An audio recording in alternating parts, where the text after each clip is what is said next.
CM YS Jagan తో trainee ఐఏఎస్ల భేటీ. Tadepalli camp కార్యాలయంలో ముఖ్యమంత్రి వైఎస్ జగన్మోహన్ రెడ్డితో సమావేశమైన ట్రైనీ ఐఏఎస్లు.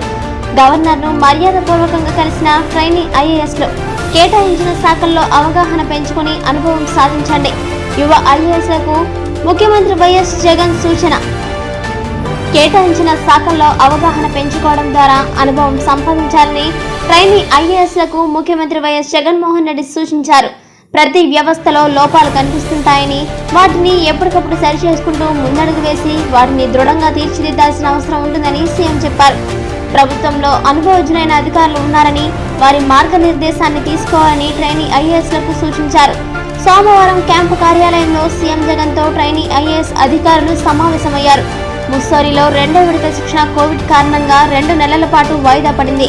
ఈ నేపథ్యంలో ట్రైనీ ఐఏఎస్లకు శాఖల కేటాయింపులు చేశారు. ఆయా శాఖల్లో అంశాలను విధానాలను తెలుసుకునేందుకు ఈ కాలాన్ని ట్రైనీ ఐఏఎస్లు వినియోగించుకుంటున్నారు.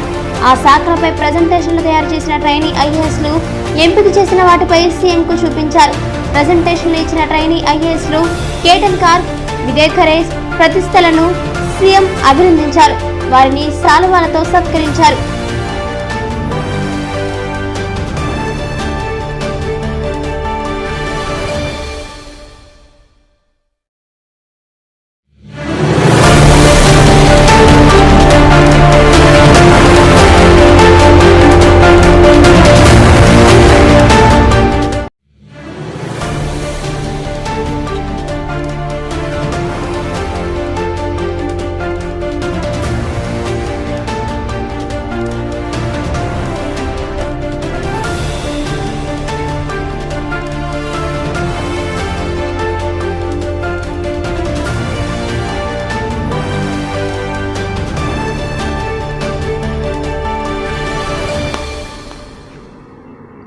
పక్కాగా పోలవరం లెక్కలు. ప్రిన్సిపల్ అకౌంటెంట్ జనరల్ ఇచ్చిన ఆడిటెడ్ స్టేట్మెంట్ కేంద్రానికి 3791 కోట్ల బకాయిలను చెల్లించాలని కోరిన రాష్ట్ర ప్రభుత్వం. రియంబర్స్మెంట్ కు అడ్డంకులు తొలగించిన అధికారులు. పోలవరాన్ని జాతీయ ప్రాజెక్టుగా ప్రకటించక ముందు పనులకు చేసిన వ్యయం 5177.62 కోట్లకు సంబంధించిన ఓచర్లపై ప్రిన్సిపల్ అకౌంటెంట్ జనరల్ ముదింపు చేసి ఇచ్చిన నివేదికను రాష్ట్ర ప్రభుత్వం కేంద్ర జలశక్తి శాఖ మంత్రి గజేంద్ర సింగ్ షెకావత్ కు పంపింది. పోలవరం పనులకు ఖర్చు చేసిన 3791 కోట్ల బకాయిలను రీఎంబర్స్మెంట్ చేయాలని కోరింది. ఆడిటెడ్ స్టేట్మెంట్ పంపిన నేపథ్యంలో రీఎంబర్స్ కు మార్గం సుగమమైందని అధికార వర్గాలు పేర్కొంటున్నాయి. 2014 ఏప్రిల్ 1కి ముందు పోలవరం ప్రాజెక్టుకు ఖర్చు చేసిన 5177.62 కోట్లకు సంబంధించి ఆడిటెడ్ స్టేట్మెంట్ పంపితేనే నిధులు విడుదల చేస్తామని 2018 జూలై 26న కేంద్రం స్పష్టం చేసింది. అయితే అప్పుడు అధికారంలో ఉన్న టీడీపీ సర్కార్ ఆడిటెడ్ స్టేట్మెంట్ పంపకుండా కాలయాపన చేసింది.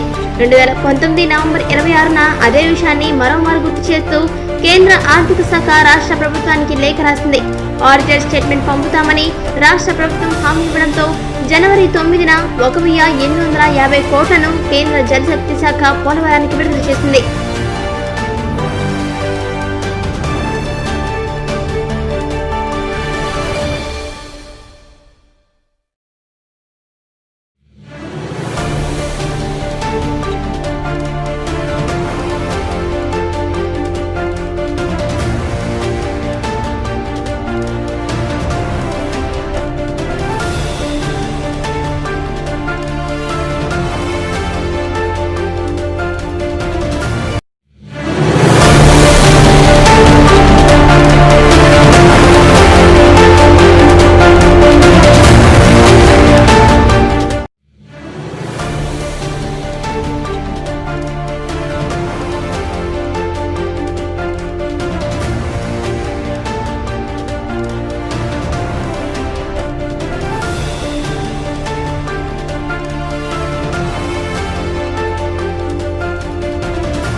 చిత్తూరు జిల్లా తిరుపతి రూరల్ మండలం తుమ్మలగుంట పంచాయతీలో మనం మన పరిశుభ్రత కార్యక్రమంలో భాగంగా పారిశుద్ధ్య కార్మికులకు మాస్కులు, గ్లౌజులు, బూట్లు, శానిటైజర్లు అందజేసిన తుడా చైర్మన్ ప్రభుత్వ విప్ చంద్రగిరి ఎమ్మెల్యే చెవిరెడ్డి భాస్కర్ రెడ్డి. ఈ సందర్భంగా ఆయన మీడియాతో మాట్లాడుతూ సామాన్య మానవుడికి రక్షణ కల్పించే దిశగా మన ప్రభుత్వం ముఖ్యమంత్రి జగన్మోహన్ రెడ్డి ఆదేశాల మేరకు అన్ని సహాయక చర్యలు తీసుకుంటున్నామని, ముఖ్యంగా పారిశుద్ధ్య కార్మికులు అన్ని జాగ్రత్తలతో పనిచేయాలని, కరోనాపై అందరూ కలిసికట్టుగా పోరాడాలని, మనకు మనమే రక్షణ కల్పించుకోవాలని తెలియజేశారు.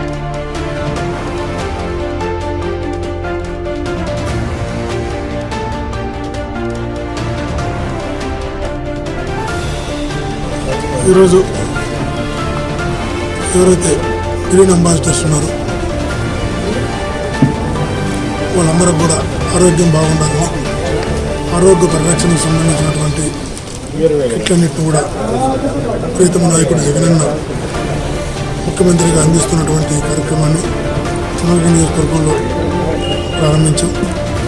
దీనివల్ల వాళ్ళంతా కూడా ఉన్నటువంటి వైరస్ను తట్టుకోవడం కానీ, అనారోగ్యాన్ని గురికాకుండా ఉండడానికి కానీ, పూర్తి సెక్యూర్గా ఉండడానికి వచ్చినటువంటి షూస్ దగ్గర నుంచి, శానిటైజర్ దగ్గర నుంచి, గ్లౌజుల దగ్గర నుంచి దానికి సంబంధించిన మొత్తం కిట్లు కూడా అందించే కార్యక్రమం జరుగుతుంది. ఈ ప్రభుత్వం ఒక సామాన్యుడి విషయంలో, సామాన్య కార్మికుల విషయంలో ఎంత జాగ్రత్తలు తీసుకుంటుంది, ఎంత మైన్యూట్గా ఆలోచిస్తుందనడానికి నిదర్శనం. అందరూ బాగుండాలి, ఆరోగ్యంగా ఉండాలనే ఒక లక్ష్యంతో ఈ కార్యక్రమానికి శ్రీకారం చుట్టడం జరిగింది. నియోజకవర్గంలో ప్రతి ఒక్క గ్రీన్ అంబాసిడర్ కూడా టికెట్లు అందజేయడం జరుగుతుంది.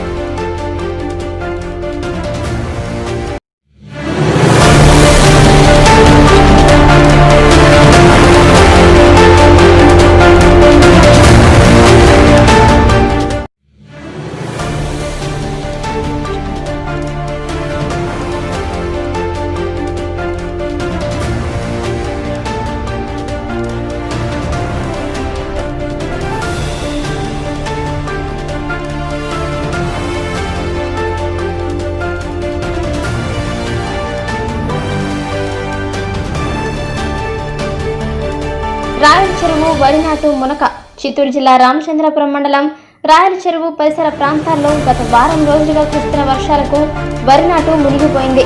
రాయల చెరువు పరిసర ప్రాంతాల్లో రైతులు ఎంతో కష్టపడి తమ పొలాలలో గత 10 రోజులుగా కూలీలు దొరకక అవస్థలు పడి ఎన్నో పెట్టుబడులు పెట్టి వరినాటు నాటుగా పట్టుమని 10 రోజులు కూడా కాకనే గత వారం రోజులుగా కురుస్తున్న వర్షానికి వరినాటు మొత్తం మునిగిపోయాయని రైతులు ఆవేదన చెందుతున్నారు. వ్యవసాయ అధికారులు వరి నాటులను పరిశీలించి రైతులకు సహాయం చేయాలని వారు కోరుతున్నారు.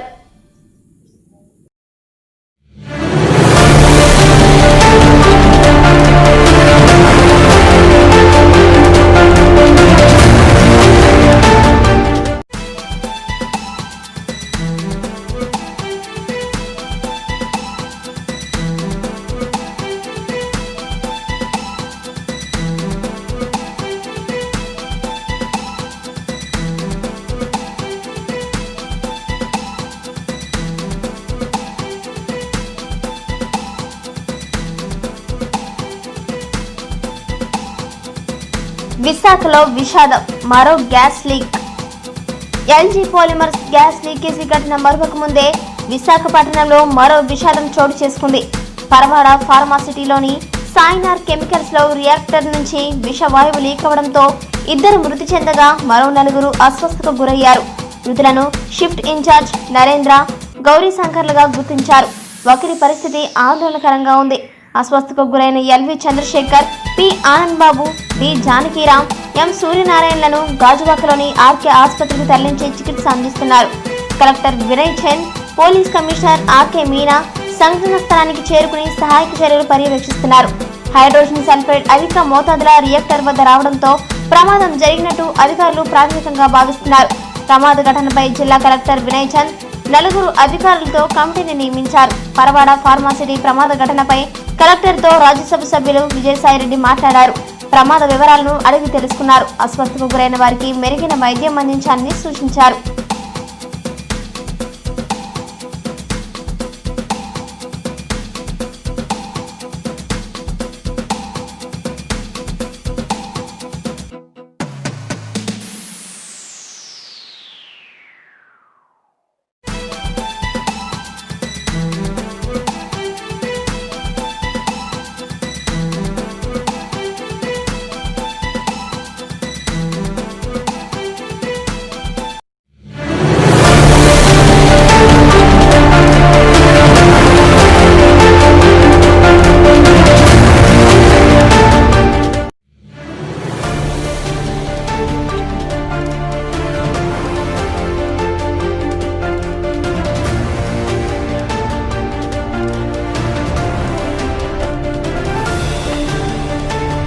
చిత్తూరు జిల్లా చంద్రగిరి నియోజకవర్గ పరిధిలోని తిరుచానూరులో పెట్రోల్ డీజిల్ ధరలు తగ్గించాలని కోరుతూ తిరుచానూరులో సింధు హోటల్ నుండి పంచాయతీ కార్యాలయం వరకు నిరసనగా సిపిఎం సిపిఐ పార్టీలు నిరసన తెలియజేస్తూ రెండు పార్టీలు ర్యాలీ నిర్వహించారు. ఈ సందర్భంగా ద్విచక్ర వాహనాన్ని భుజాలపై మోస్తూ శవయాత్ర చేపట్టారు. ఇందులో భాగంగా కేంద్ర ప్రభుత్వ వైఖరిపై ప్రతిరేక నినాదాలు చేశారు. పెట్రోల్ డీజిల్ ధరలు అదుపు చేయకపోతే దేశవ్యాప్తంగా ధర్నాలు నిరసనలు విస్తృతంగా చేస్తామని హెచ్చరించారు. ఈ కార్యక్రమంలో సిపిఎం సిపిఐ నాయకులు పెంచలయ్య, జయచంద్ర, మాజీ ఎంపీటీసీ సుమన్, భాస్కర్, రాజశేఖర్, జీవన్ శంకర్, శ్రావణ్, లోకేష్, కేశవ, మణి, సెల్వం, షణ్ముగం తదితరులు పాల్గొన్నారు.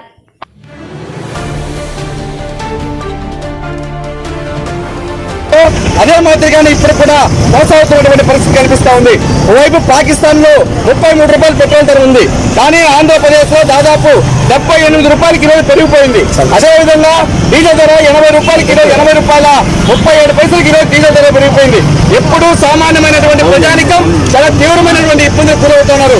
పేద మధ్యతరగతి కార్మికులు అదేవిధంగా వీళ్ళకి సంబంధించిన అంతా కూడా చాలా తీవ్రమైనటువంటి ఇబ్బందులు గురవుతున్నారు. తక్షణమే కేంద్ర ప్రభుత్వం గుర్తు తెచ్చుకోనైనా ఇప్పటికైనా పెట్రోల్ డీజిల్ ధరలు తగ్గించాలని చెప్పని సిపిఎం గా డిమాండ్ చేస్తారు. ఓవైపేమో అంతర్జాతీయంగా క్రూడాయిల్ ధరలు బ్యారెల్ రూపంలో వచ్చినటువంటి డాలర్ రూపంలో తగ్గుతూ ఉంటే, మరోవైపు మాత్రం ఇవన్నీ కూడా విపరీతంగా పెంచడం అనేది చాలా దుర్మార్గమైనటువంటి విషయం. ఇప్పటికైనా కరోనా నేపథ్యంలో చాలా మంది ప్రజానికం ఇంటి దగ్గరే ఉంటున్నారు. వాళ్ళందరికీ చాలా తీవ్రమైనటువంటి ఇబ్బందులు గురవుతున్నారు. కాబట్టి పేద మధ్యతరగతి ప్రజానికం పైన తీవ్రమైనటువంటి భారం పడిపోతా ఉంది. ఇది వెంటనే తగ్గించాలని చెప్పని సిపిఎం గా డిమాండ్ చేస్తున్నాం. లేని పక్షంలో మరింత ఆందోళనకు కూరుకోబోతామని చెప్పని కేంద్ర ప్రభుత్వానికి హెచ్చరిక చేస్తా ఉన్నాం. పెరిగిన పెట్రోల్ డీజిల్ ధరలను తగ్గించాలనే నినాదంతో ఈ రోజు తిరుచానూరులో పంచాయతీ కార్యాలయం వరకు ఈ స్పోర్ట్ ని ర్యాలీగా తీసుకుని నిరసన కార్యక్రమం చేస్తున్నాము. ఈ రోజు ఒకవైపు దేశంలో లాక్డౌన్ కారణంగా పేద ప్రజలందరూ చాలా ఇబ్బందులు పడేటువంటి పరిస్థితి ఉన్నా ఈ రోజు కేంద్ర ప్రభుత్వం వాటిని ఎటువంటి పరిస్థితుల్లో పట్టించుకునే పరిస్థితి కనబడలేదు. నిమ్మకు నిలవచ్చినట్టు వ్యవహరిస్తోంది. ఈ రోజు ఇష్టారాజ్యంగా 10 రోజులుగా పెట్రోల్ ధరలు పెంచుకుంటూ పెట్రోల్ డీజిల్ ధరలు పెంచుకుంటూ పోతోంది. వెంటనే తగ్గించాలి, లేని పక్షంలో పెద్ద ఎత్తున ఆందోళన దిగుతామని చెప్పి కేంద్ర ప్రభుత్వానికి సిపిఎం పార్టీగా హెచ్చరిస్తున్నాం. నా పేరు సుమన్, తిరుచానూరు మాజీ ఎంపీటీసీ, సిపిఎం పార్టీ. నశించాలి నరేంద్ర మోడీ ఆర్థిక విధానాలు, నశించాలి నరేంద్ర మోడీ ఆర్థిక విధానాలు, నశించాలి నరేంద్ర మోడీ ఆర్థిక విధానాలు, నశించాలి నరేంద్ర మోడీ ఆర్థిక విధానాలు. వర్ధిల్లాలి వామపక్షాల ఐక్యత, వర్ధిల్లాలి వామపక్షాల ఐక్యత, వర్ధిల్లాలి ప్రజా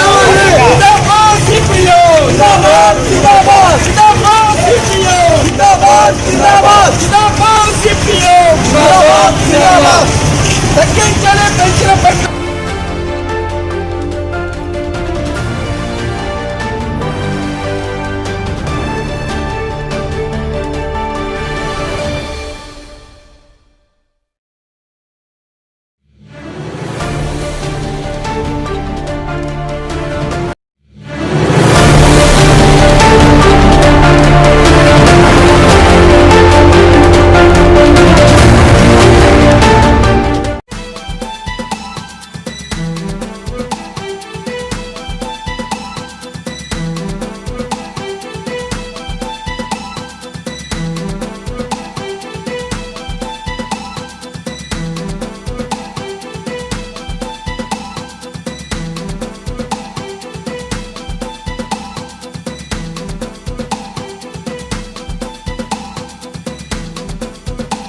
చిత్తూరు జిల్లా చంద్రగిరి మండలం తొండవాడ గ్రామంలో మొదటి కరోనా పాజిటివ్ కేసు నమోదు.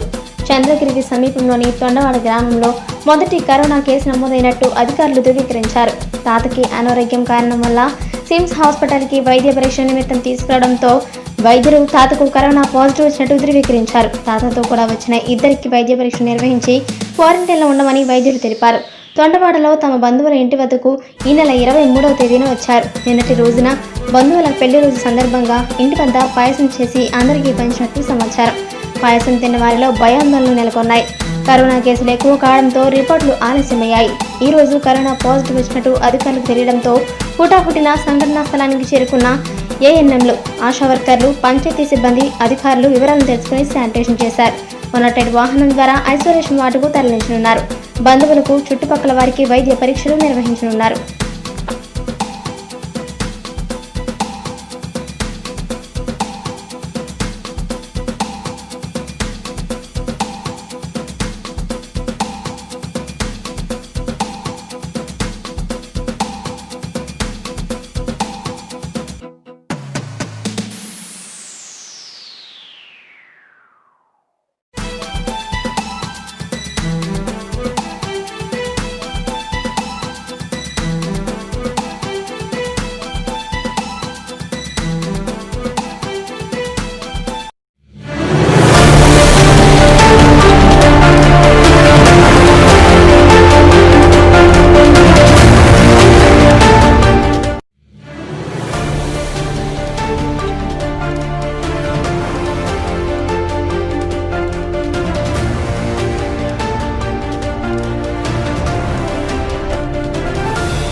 10,974 కోట్లతో గ్రామాల్లో జలజీవన్. వచ్చే 4 ఏళ్లలో 63,72,932 ఇళ్లకు మంచినీటి కుళాయిలు. తొలి ఎపెక్స్ కమిటీ భేటీలో ప్రభుత్వ నిర్ణయం. జలజీవన్ మిషన్ కింద రాష్ట్రంలోని అన్ని గ్రామాల్లో మంచినీటి పైప్ లైన్లు వేసి ఇంటింటికి కుళాయి కనెక్షన్లు ఇచ్చేందుకు ప్రభుత్వం శ్రీకారం చుట్టబోతోంది. ఇందుకు వచ్చే 4 ఏళ్లలో 10,974 కోట్లను వెచ్చించేందుకు గ్రామీణ మంచినీటి సరఫరా అధికారులు అంచనా సిద్ధం చేశారు. దేశమంతటా గ్రామీణ ప్రాంతాల్లోని అన్ని ఇళ్లకు 2024 నాటికల్లా మంచినీటి కుళాయిలు అమర్చి ప్రతిరోజు ఒక్కొక్క వ్యక్తికి 55 లీటర్ల చొప్పున నీటి సరఫరా చేయాలనే లక్ష్యంతో జల జీవన్ మిషన్ అమలు చేయాలని నిర్ణయించింది. ఇందుకయ్యే ఖర్చును కేంద్ర రాష్ట్ర ప్రభుత్వాలు సమంగా భరించాల్సి ఉంటుంది.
ధర ఎక్కువగా ఉంది, ఆ విద్యుత్ను వెనక్కి ఇచ్చేస్తాం. కేంద్రానికి ఏపీ లేఖ.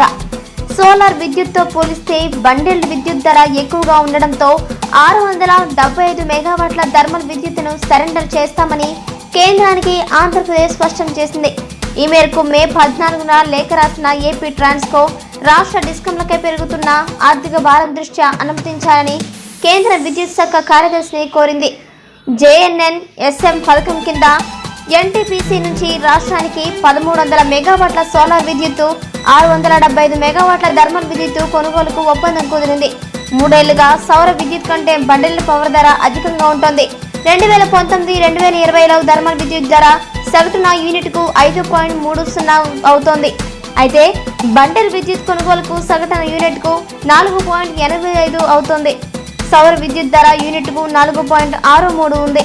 అంటే సౌర విద్యుత్ ధర కంటే బండిల్ ధర అధికంగా ఉంది అని లేఖలో ట్రాన్స్కో MD శ్రీకాంత్ పేర్కొన్నారు.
కూడా వస్తున్నాయి కాబట్టి ఇప్పటి వరకు ఉన్న ఈ సమస్య కూడా మనకు దూరం అవుతుంది. ఎందుకంటే గత ప్రభుత్వ నిర్లక్ష్యం వల్ల 108 అన్ని మూలన పడిపోయి కొత్త వెహికల్స్ లేకుండా పోవడం వల్ల ఈరోజు ఈ కరోనా సమయంలో మనం చాలా ఇబ్బంది పడుతున్నాం. సో ఖచ్చితంగా రేపటి నుంచి కొత్త వెహికల్స్ వస్తాయి కాబట్టి ఈ సమస్య కొంచెం తగ్గుతుందని నేను అనుకుంటున్నాను. సో ఇది కాకుండా మనము ఇప్పుడు అల్టిమేట్గా మండల వైపు లాక్డౌన్ పెట్టుకుంటే ఇది కంట్రోల్ చేయొచ్చు అని చెప్పి CA గారు చెప్పారు. కాబట్టి ఖచ్చితంగా 2 daysలో నెగిటివ్ అయితే ఫస్ట్ స్టార్ట్ చేయాలి. ఎందుకంటే నెగిటివ్ ఎక్కువ కేసెస్ ఉన్నాయి కాబట్టి ఆటో అనౌన్స్మెంట్ పెట్టుకొని ఎవరికి వాళ్ళకి వాళ్ళే నియంత్రించుకొని ఇంట్లో నుంచి బయటికి రాకుండా గతంలో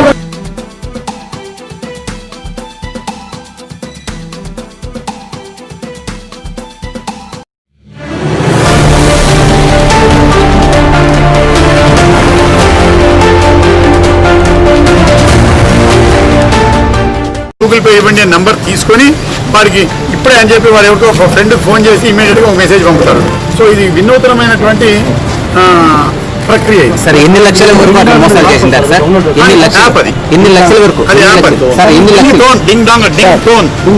డింగ్ టోన్ అనేటువంటి కొత్త యాప్ అది. సార్ దీనికి ఏమైనా నెట్వర్క్ ఏమన్నా ఉందా సార్? నెట్వర్క్ ఏం లేదు. వీళ్ళే ఈ 9 మందో 10 మందో వీళ్ళే ఈ ఎంతమంది మొత్తం 9 మంది ఒక లక్ష. సో మొత్తం 10 మంది గ్యాంగ్ అంతా, అందరు లోకల్స్, అందరు బయట వాళ్ళు ఎక్కడో మద్రాసు మహారాష్ట్ర కాదు, అందరు మన వాళ్ళే.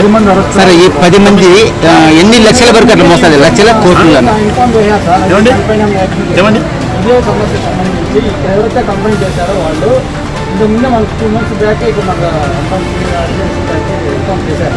ఇప్పుడు వ్రాతమూల ఆ దీంట్లో ఉన్నటువంటి లేడీ అమ్మాయిని పట్టుకుంటాం, అమ్మాయిని కూడా పట్టుకుంటాం. అమ్మాయి కూడా ఈ ప్రాంతం చెందిన అమ్మాయి అంటున్నారు, పట్టుకుంటాం. ఎందుకంటే ఇప్పుడు కొద్ది కరోనా ఉంది కాబట్టి ఆమె ఇక్కడ ఈ ప్రాంతంలో లేదు, ప్రస్తుతం ఇక్కడ బయట ఉంది కాబట్టి పర్మిషన్ తీసుకుని అక్కడికి వెళ్ళి పట్టుకుంటాం.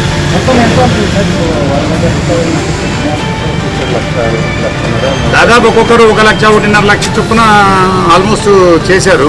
9-10 లక్షల వరకు ఉంటుంది మోసం. అమౌంట్ మన దగ్గర ఏముంటుంది? వాడు అమౌంట్ ఉండదు కదా. ఇప్పుడు వస్తువు తీసుకుంటాడు, తీసుకొని పోతాడు, డబ్బు డిపెండ్ చేస్తాడు.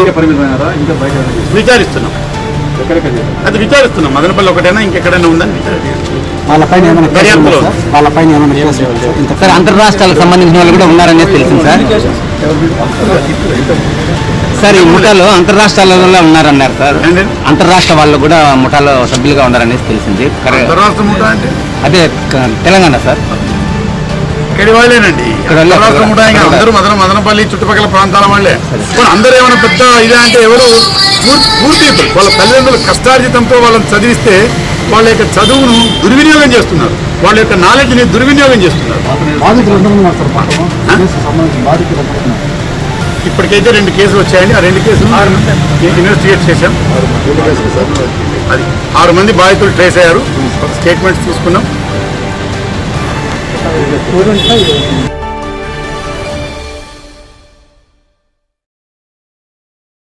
మన టెంపుల్ సిటీ తిరుపతి పుణ్యక్షేత్రంలో శ్రీ వెంకటేశ్వరుని పాదాల చెంత మునుపెన్నడూ లేని విధంగా సరికొత్త ఛానల్ గరుడా టీవీ. ప్రతినిత్యం ఆధ్యాత్మిక విశేషాలతో, ధార్మిక సాంస్కృతిక కార్యక్రమాలతో అందరినీ అలరించడానికి వచ్చేసింది గరుడా టీవీ. మన టెంపుల్ సిటీ తిరుపతి పుణ్యక్షేత్రంలో శ్రీ వెంకటేశ్వరుని పాదాల చెంత మునుపెన్నడూ లేని విధంగా సరికొత్త ఛానల్ గరుడా టీవీ. ప్రతినిత్యం ఆధ్యాత్మిక విశేషాలతో, ధార్మిక సాంస్కృతిక కార్యక్రమాలతో అందరినీ అలరించడానికి వచ్చేసింది గరుడా టీవీ.